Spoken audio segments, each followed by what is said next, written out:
Hi friends, அனைவருக்கும் வணக்கம். இன்றைக்கி என்ன பதிவுன்னு பார்த்தீங்கன்னா, ஆர்டி வந்து அட்மிஷன் வந்து ஓப்பன் பண்ணிட்டாங்க. அதாவது நம்ம குழந்தைங்களுக்கு எல்கேஜி ஃபஸ்ட் ஸ்டாண்டர்ட் சேர்க்க போகிறோம் அப்படின்னு சொன்னால் ஃபஸ்ட்டே நம்ம வந்து ஆர்டி அப்ளை பண்ணுவோம். ஆனால் இந்த வருஷம் வந்து லேட்டாக தான் வெளியிட்ருக்குறாங்க.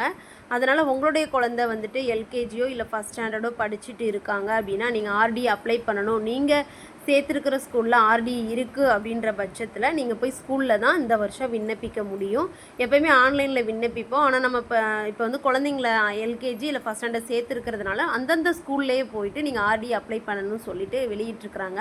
அதுதான் நீங்கள் இப்போ பார்த்துட்ருக்குறீங்க. ஆர்டி இடஒதுக்கீடு தனியார் பள்ளிகளில் இலவச மாணவர் சேர்க்கை பள்ளி வாயிலாக விண்ணப்பிக்கலாம் அப்படின்றத சொல்லியிருக்காங்க.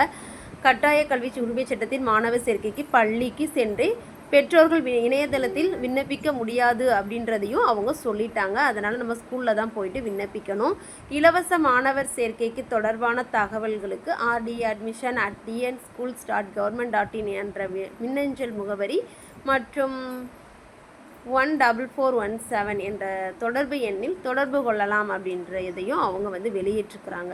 ஏதாவது உங்களுக்கு அது ரிலேட்டடாக ஏதாவது உங்களுக்கு தகவல் வேணும் அப்படின்னு நினச்சிங்கன்னா ஒன்று மெயில் அனுப்பலாம், அப்படி இல்லைனா நீங்கள் கால் பண்ணி அவங்கக்கிட்ட ஏதாவது சந்தேகம்னா கேட்டுக்கலாம். சரிங்களா?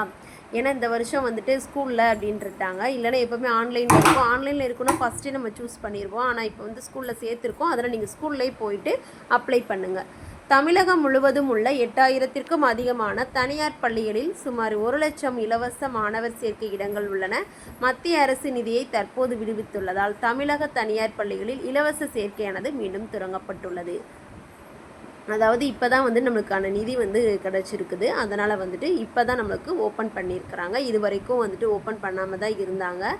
இப்போ திரும்பவும் அந்தந்த ஸ்கூலில் போய் நீங்கள் அப்ளை பண்ணுங்கள். ஓகேங்களா? ஆரம்பிச்சிட்டாங்க. இப்போ தாங்க ஸ்டார்ட் பண்ணியிருக்காங்க. அதனால் நீங்கள் போய்ட்டு உடனே ஸ்கூலில் போய்ட்டு ஆர்டியை அப்ளை பண்ணிவிடுங்க. ஏற்கனவே கட்டணம் வசூலிக்கப்பட்டிருந்தால் 7 நாட்களுக்குள் திருப்பி செலுத்த வேண்டும். நம்ம எப்படியுமே ஸ்கூலில் வந்துட்டு ஏன்னா முன்னாடியே நம்ம சேர்த்துட்டோம், ஒரு டேமும் முடிஞ்சிடுச்சு. அதனால் ஆல்ரெடி வந்து நம்ம ஃபீஸ் பே பண்ணியிருப்போம். அப்படி ஃபீஸ் பே பண்ணியிருந்ததை 7 நாட்களுக்குள்ளே திரும்பி கொடுத்துருங்க ஆர்டிஇ ஸ்டூடெண்ட்டுக்கு அப்படின்னு சொல்லியிருக்காங்க. அந்த வகையில் பள்ளியின் நுழைவு வகுப்பில் இதுவரை சேர்க்கை பெற்ற குழந்தைகளின் மொத்த எண்ணிக்கையை அக்டோபர் 7க்குள்ளே பதிவேற்றணும். எத்தனை பேர் உங்கள் ஸ்கூலில் ஆர்டி இருக்காங்க அப்படின்றத வந்து பதிவேற்றணும்னு சொல்லியிருக்காங்க.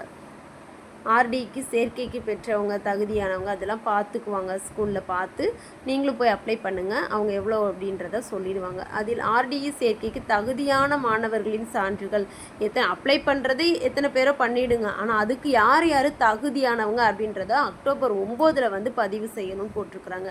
நீங்கள் அப்ளை பண்ணுறவங்க பண்ணிக்கிட்டே இருங்க. அக்டோபர் 7க்குள்ளே சீக்கிரம் முடிச்சுட்டு அக்டோபர் 9 வந்துட்டு யார் யார் தகுதியானவங்க அப்படின்றத லிஸ்ட்டையும் கேட்டுட்டாங்க. தொடர்ந்து தற்காலிக தகுதி பட்டியல் அக்டோபர் 10ஆம் தேதியும் இறுதிப்பட்டியல் அக்டோபர் 14ஆம் தேதியும் வெளியிடப்படும். 10-14 ஃபுல் டீட்டெயில் நமக்கு வந்துடும். இந்த பதிவு உங்களுக்கு பிடிச்சிருந்துச்சு அப்படின்னா லைக் பண்ணுங்கள், ஷேர் பண்ணுங்கள், கமெண்ட் பண்ணுங்கள்.